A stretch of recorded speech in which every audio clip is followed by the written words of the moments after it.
Good evening, everybody. How are you all doing today? It's Tuesday, SPOTT Tuesday, where we're supporting parents of tweens and teens. How are you guys all doing? How are you guys all doing? I'll wait for Facebook to let you guys know a little, just kind of remind you guys, and then we will get started. I'm excited about today's topic. I'm excited. I'm excited about today's topic, so let's bring it on. Let me know when you come on board so I can say hi to you. I can give you a shout out, and then we will take it on from here. Okay? I just want to share this with. Yes, let's do that. Okay. Good evening, good evening, good evening, everyone. How are you all doing? I know it's 9 p.m. right now, so I won't take too much of your time. And we're going to be talking about back chatting or back talking. I think I call it back chatting, but I've seen a lot of places on the internet they say they call it back talking. So I'm going to kind of interchange between both names. I'm used to calling it back chatting. So if I'm saying back chatting, know that I mean back talking. So when your children talk back to you, it's becoming very, very common in this day and age. And I just want to I think we should just address it. Let's kind of talk about it and see, look at the ways that we can actually deal with it and actually stop it, really. Because even though it's becoming common, it doesn't have to be that way in your home. And that's what we're looking at today. Okay, so back chatting, back talking, how can we deal with it and how can we stop it for good? Okay, all right, so that's kind of what we're going to look at today. And as I said, I'm not going to take too much of your time. Let me just share this and then we will get going. Good, good, good, good. Inspiring. That's it. Okay. All right. Facebook says we're still spreading the word. They're still spreading the word. How do you deal with back chatting from your teens or your tweens? As I said, these are getting very, very common. How do you actually deal with it? And how can you actually stop it? Because a lot of times, if we don't stop these kind of things, they actually get worse. And the more they get worse, the harder it is for you to actually change it. So it's important that we kind of look at it, and actually let's even talk about ways that we handle it at homes, in our homes, and then you can, with what you share, you can actually help other parents. Hi Irene, how you doing? Good evening, good evening, good evening, good evening. Okay, all right, we'll go ahead and start, and then we'll take it from there. I've just done what I needed to do, so that's good. Okay. All right, good. Let's just start. And then when other people join us, I know there's a few people already on there. And then when other people join us, they can catch up with us or watch the replay. But thank you so much for showing up. Thank you so much. I really, really appreciate it. We're talking about back chatting today, which is like back talking, when our kids talk back at us. How do we handle it? A lot of times these days, that's one of the most common problems that parents of teenagers talk about. Oh, my teen thinks that they know it all now, they just talk back, and I never used to talk like that to my parents. And of course, if you're in my kind of age range, or just slightly younger than me, or even older than me, you would know that you don't even dare talk to your parents or talk back to your parents. But it's becoming such a common thing right now, and rather than us just leave it alone and say, oh, well, that's just how teenagers behave, we need to be able to get some control around it. We need to be able to get some rules around them, actually, and not just allow things to happen just because it's almost like a new norm. Because it's almost like a new norm, it doesn't have to be your own norm. Because what these chatting things cause is that to be honest, they can be quite stressful to parents. They can be very, very stressful to parents. They can cause parents to be emotionally drained. Hi Shola, how you doing? Thanks for joining. They can cause parents to be emotionally drained. It can be very stressful. And it actually, to be honest, when these kind of back chats just continues, you see that the communication gap between parents, the relationship between parents and their teens, start to get so wide and start to get so distant. So it's important that we look at it in a more positive way and get ways to actually nip it in the bud. Backchatting is rude. Most of the time it's actually rude and disrespectful. So it's not something that we should allow. It's not something that we should tolerate. And also it's not something that we should just let it be, because our kids are growing. Even though our teenagers, when they're growing, they're trying to be independent, which we all were there at one point. So because they're trying to be independent, they're trying to kind of make their stands known, which is fine.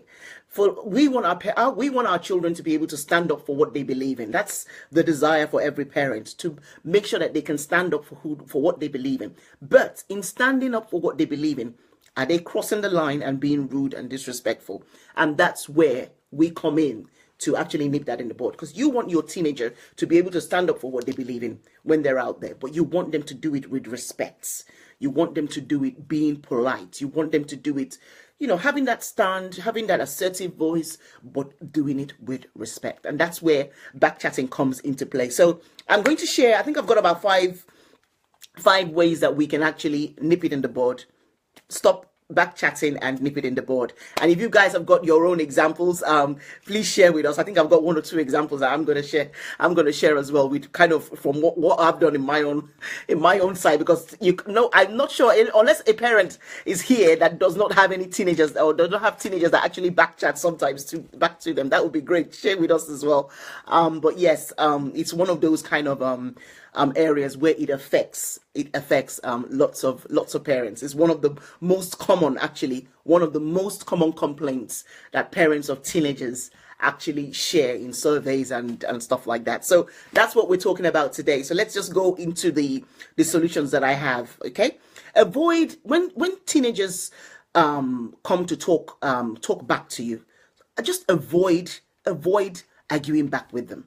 I think that's number one. Is because the thing about teenagers, I'll tell you something about teenagers. You always, and as a parent, you always have to be in charge. Do you know what I mean? You've always got to be the bigger person. You've always got to be the person who is responsible. You've always got to be the person who knows the right thing to do. So because you know the right thing to do, you're not going to go back and start arguing with them. It's almost like going down to their level. I'm not saying you're superior, but I'm just saying your brain and their brains are not the same. They're not reacting. Their brains are not as developed as your brain. They are quick to reactions. They don't really think a lot before they react. But for you as an adult, you have a lot of time to actually think and reflect before you react. Teenagers have not gotten there yet. And if we're expecting them to get there now, then it's a bit of false expectations, because they are still growing. They are still growing. As they grow, they start to get more mature about it. They start to pause before they react. Right now, they just, go do the dishes. Go do this. Oh, do I have to go now? So they're not really pausing to think about what they're doing or what they're saying or how they're reacting. But it's our job as parents to actually teach them and guide them in that direction. So don't argue back with them. It's not really worth it. Don't argue back with them. It's not worth it at all. Make sure that you keep your cool. Don't even threaten them. Just keep your cool, and then when is the right moment, you guys would now talk it out. When is the right moment? It's not something that, don't leave it and just ignore it and just pretend that it never happened. It's something that needs to be nipped in the bud. But at the moment it's happening, don't argue back. Don't threaten. Don't shout. Don't, just keep your cool. Keep your cool, because there's a saying that says, it's not the thunder that grows the plants, it's actually the rain that grows the plants. So if you shout and make all the noise that you want to make as a parent because you're upset that they're chatting back at you, it won't really work. It could work very temporarily, and where they just keep quiet and they don't say anything at that moment. But in the long run, it doesn't really work. So don't argue back is my first point. Don't argue back is my first point. Number 2, my second point is, give your teenagers and even your tweens as they're growing, give them responsibilities. A lot of times with teenagers, because they're kind of in that moment where they're feeling that they're already adults, they're already feeling that they're so grown up. Give them responsibilities. Hi, Shola, how are you doing? Yeah, give them responsibilities. Hi, Sonia as well. Thank you for joining. just give them responsibilities. Let them be responsible for making some certain decisions in the house. Okay, what holidays are we going to make this year? What kind of, just give them some responsibilities. Let them feel like they're an adult. When it's time to go to bed, give them those little leeways that you would give them. So, if you've got a 13-year-old or 15-year-old and a 12-year-old or a 15-year-old and a 10-year-old, you know that you can give your 15-year-old a little bit more leeway than you would give your 10-year-old, because for them to get to 15, they've earned their props. They've earned their props. So give them a little bit more leeway in the house, more responsibility. And when they feel that you're treating them like the adults they think they are, yeah, yes, exactly. Get them involved. Exactly, Shola. When they see that you're treating them like the adult that they think they are, then it will be very hard. Not that it will be very hard, but it will be reduced. They won't be back talking to you and back chatting with you all the time that you tell them to do stuff, because they kind of feel, you know what? My dad is on my side. My mom is on my side. They're feeling me. They understand me. They get me. You know what I mean? So those actually that definitely helps. So give them responsibilities. Let them feel that, yes, okay, you know what, I've arrived. I'm that adult that I think I am, but you know better. So just give them more responsibilities. That's number 2. Number 3 that I've got here is set rules. You've got to set rules. If you don't have clear rules about backchatting in your homes, then to be honest, your teenagers are going to backchat as much as they can. Hi Kim, how are you doing? And hi Rachel, how are you doing? Good evening. They're going to backchat back at you if you don't set rules. So it's important that you set rules. And remember, when you're setting these rules, don't set them when you're angry. Don't set them when you're upset about what they've just done. Set them when you guys are all calm, you guys are playing and joking around, or you have a little meeting. Just set these rules at that point. Tell them what you cannot tolerate, the kind of behaviors you can't tolerate. Tell them the consequences, to be honest, that will even come up from those kind of attitudes. You've got to put rules and boundaries. You've got to. Our teenagers will test us. That's one big fact. Our tweens and our teenagers will test us. They will test us. So you've got to put those rules. You have to put those boundaries around, and you've got to be consistent with them. Because if one day you allow something and the next day you come back and say, but no, that was part of the rule, even your teenager will be like, okay, mom, okay, what really is the rule? Because yesterday you allowed me. Oh, yesterday I did that and you didn't say anything. They will get back to what you didn't do when you were not being consistent. So be consistent as you set your rules. Be consistent with taking the consequences that you're supposed to take with backchatting. Hey Kim, how you doing? Good evening. Thanks for joining. How was your day as well? Thanks for joining. Good. So set rules. Those rules are very, very important. And don't assume that your teenagers know the rules. Always make sure that the rules are very clear and they're very specific. Let them know the rules in the house. Let them know the rules in the house, okay? And then do you know what? Sometimes, and I'm a parent, so I'm not sorry, let's say I want to take this notification off. Okay, and I'm a parent as well of teenagers as well, so I kind of know that sometimes we actually contribute to it. Don't blame me for what I'm about to say, but sometimes our reactions, sometimes when sometimes we can be very over demanding. Sometimes you're demanding, you're telling them what to do all the time, correcting them, every minute. It's like, okay, they don't get a leeway. Sometimes they don't get that little break because you're on them all the time, correcting, instructing, doing, so when it's so much on them, that's when they kind of react. Oh, enough. Okay, I need to go sit down. Oh no, I'm watching a movie. Mom, can I just finish watching this movie? Because they know that you're on their case all the time. So sometimes we as parents, we need to let go a bit. Hi Roland, how you doing? Good evening. Thank you. So sometimes we do need to definitely go, just I'm not saying put your guards down. That's not the word, but we need to relax a bit, because the more sometimes when we shout, when we as parents are always rude as well, then to be honest, who are they picking it up from? Do you know what I mean? So you've got to give them, yes, no, Kimberly, honestly, sometimes we as parents, we've got to give them a breathing space. We have to. Because can you imagine, even you as an adult, us as an adult, if someone is on our case every minute, if someone is on our case every second, we'll feel, like, oh, leave me alone, just leave me alone. And they're at that stage where they're trying to get their voice heard. They're at that stage where they're trying to really know who they are, because all through the fact that they've been growing up, we've been telling them, oh, you're this, you're that, wear this, wear this. So right at this age now, they're trying to find out who they are as individuals. So we have to reduce that constant, sending them to do this, do this, do that, do this, we've got to calm down with it. We've got to calm down with it. Of course, get them to do what they need to do, but when we overdo it, then the tendency to back talk to us or back chat with us is very, very high. So that was my third point, isn't it? 1, 2, 3, 4. That was my fourth point. Sorry. That was my fourth point. And then the fifth point I have here is just pay attention. I think we've shared that before, where, spend some time with each of them. I get to spend about 10 minutes or so with each of them every day, just so that they have that time, that one-on-one with me or with their dad, just so that they have that one-on-one time. Because the more you spend time with them, the closer they are to you, the more they will share with you. And then also, because of that, when it's time for you to instruct them to do things, the less likely they will back chat with you at you. Very, very less likely.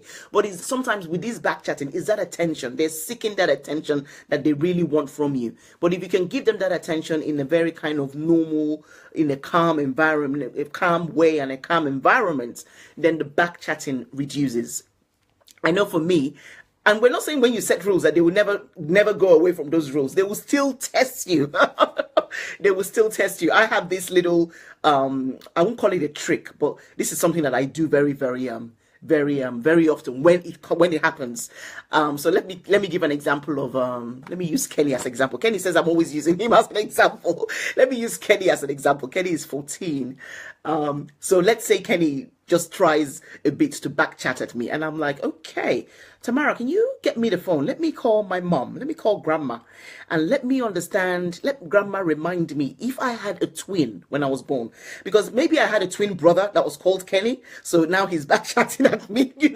Maybe I did have a twin brother that my mom never told me about, and then they get it. Do you see what I mean? So instead of me going and shouting, and why do you talk to me that way? Or I just kind of turn it into a laughable joke, but it's a serious joke. It's a serious talk. I'm like reminding him that me and him are not age mates. We will never be age mates. I will always be the mother in the picture, in the relationship. I will always be the mother. So I use those kind of examples. I don't remember ever calling my mom to ask her that question, but I've used that line a lot. Like, okay, you know what? Maybe I did have a twin. Maybe I did have a twin brother. Yeah, it's true. Because sometimes they forget that, that you're not actually at that level at all. I'm like, were you born in the 70s? Let me know. So you've got to find ways to be able to get to your teenagers. Because at the end of the day, parents, if we go with that if you approach your teenagers all the time with that dictatorship kind of way, always commanding, always commanding, always demanding, you lose, to be honest, you actually lose that little, I won't even call it little, you lose that bond. You do start to lose that relationship. You do start to lose that constant communication. And as I've said before, the age between the twins and by the time they become adults after 18 is so short. Can you look at 10 to 18? 10 years old to 18 years old. That's only 8 years, guys. That is only 8 years to make the most of it and keep our teens with us forever. When I mean with us forever, is in their hearts, that they always know they can come back to you to talk to you when they're 19, when they're 20, when they get married. They always know that they have that bond with you and they can always come back to share with you. I think that's the desire for every parent. Am I right? I'm sure that is our desire. We want to have that constant relationship with them, that even when they become adults and travel and go different places, they will always know that we were there for them at that time. So don't lose this 8 years, 10 years old to 18. Don't lose it. Just don't lose it. Well, Shola, what do you say here? Parenting style needs to be readjusted. Yes, it has to be. Yes, exactly. It's got to be. And we cannot hold on to the way our parents sorted it out for us when we were kids, because it's a different time. It's a different time. It's a different environment. It's different what we see on TV. Another thing I thought about with teenagers these days and backchatting is when you watch a lot of these teenage shows, when you see all these sassy teenage celebrities on these teenage shows on TV, you see that a lot of times people laugh when they make fun of adults. So when they talk back to adults, that's when you hear the audience laughing. You know, when you watch all these Disney channels and stuff and watch what they, you know, when they make fun of their dad. Oh, dad, you are so silly, dad. I'm like, you know, so those kind of things, they laugh at it. You know, it's laughable, and the audience are laughing and our kids are watching. So they end up thinking that that's normal. I'm always reminding my children that stuff you see on TV is not real life. It's acting. It's all about acting. So don't think that you can now play that same game now in the real house. Those guys don't play that game in their houses. So we always kind of talk about that, because a lot of times when you really see what the shows, you're thinking, what? How did they talk to their mom that way? Or how did they talk to their dad that way?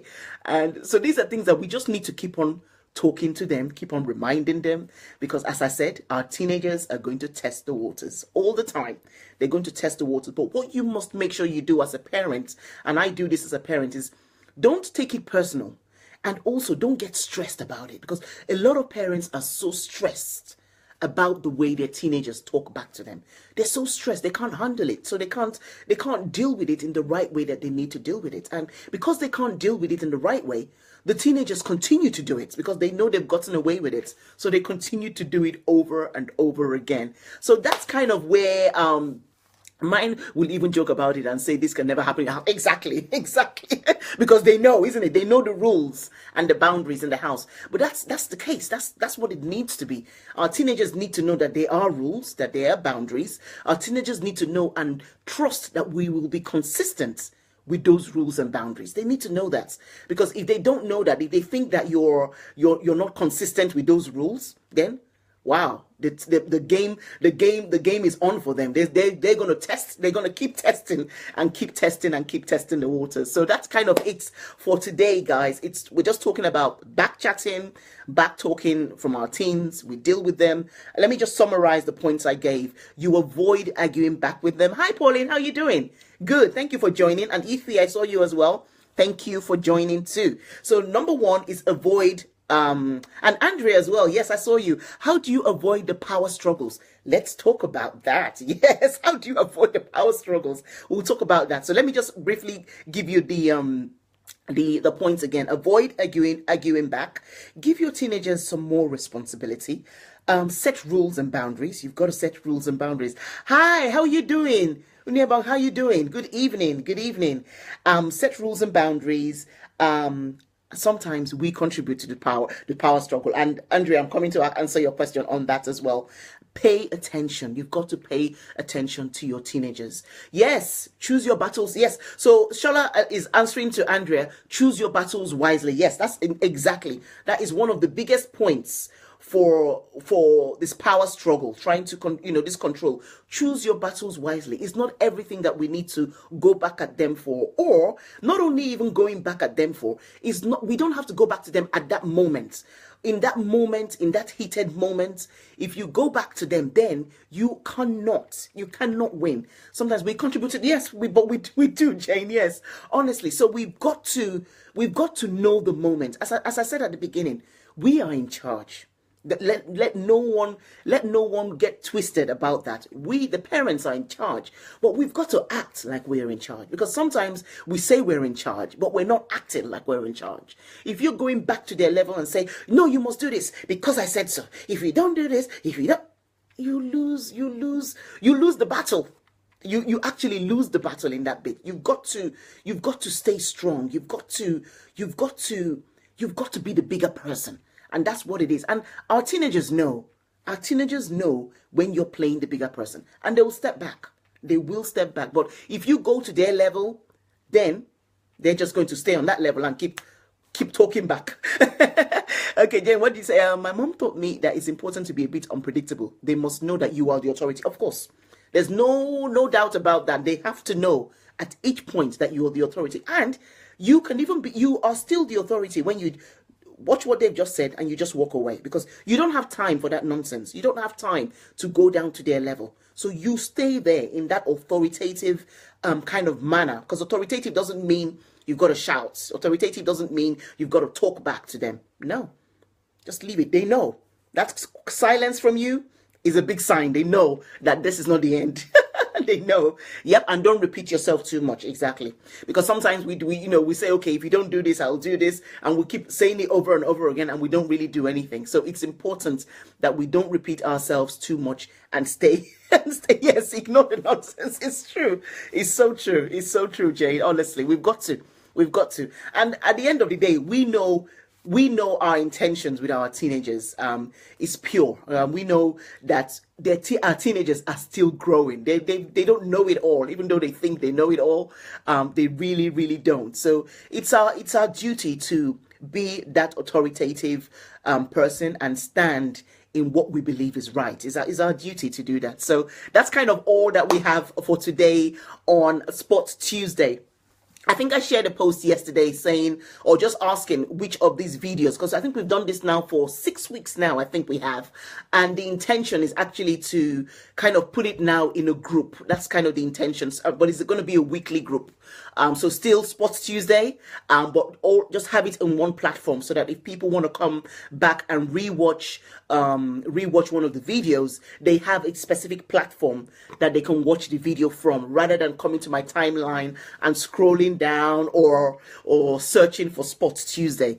So that's kind of the idea behind it. It's we're just supporting parents of tweens and teens more. And if you notice what I do, it's more to do with how you can communicate better to your teens, how you can communicate better to your tweens, how you can teach them how to communicate better to them with themselves and with others. That's kind of where my core message is in when I'm talking and helping parents out, especially parents of tweens and teens. So that's kind of what I want to do some more of, and that's how we're going to go. And I've still got my parent partners with me here. Shola Alabi is here today. Thank you, Shola Alabi, for always supporting, and Pauline Liman is here as well. Thank you so much for always supporting as well. They are parent partners. They run parent organizations as well, helping children succeed both in their education and in their life as general, because we know you've got to get the balance. It's not just all about education. It's education and your life, the life skills that kids have. So I'm always very honored to have them on board with me as well, as we all kind of share very similar interests, and we always root for each other and support each other. Thank you so much, Jane, as well, for joining. For everyone that has joined us today on SPOTT Tuesday. I love the name SPOTT. It's like, oh, SPOTT Tuesday. So for everyone that has joined us today on SPOTT Tuesday, thank you so much. Thank you for your comments. A lot of people do gain a lot from your comments. Thank you for your points. Thank you for your contributions and your support. I really appreciate you. So by next Saturday, I'll let you guys know and share with you the link to our new home, and we will continue with our weekly videos, SPOTT Tuesday, sharing information. Yes, SPOTT, yes. Supporting parents of tweens and teens. Yes, thank you so much. Thank you very much, guys. I really appreciate you guys. I'm rooting for your rise all the way. Remember that. I'm not going to stop that. I'm rooting for your rise all the way. Have a great week. Have a great week. God bless you, and I will talk to you soon. Good night, guys. Bye. See you later. Thank you, Shola. Thank you, Ify. Thank you, everyone that has joined. Andrea, thank you so much. Thank you. Thank you so much, Andrea. I'm glad that you found out those very useful wisdom nuggets. Thank you so much. I appreciate you. Confidence queen. I appreciate you. Thank you. See you later. Bye.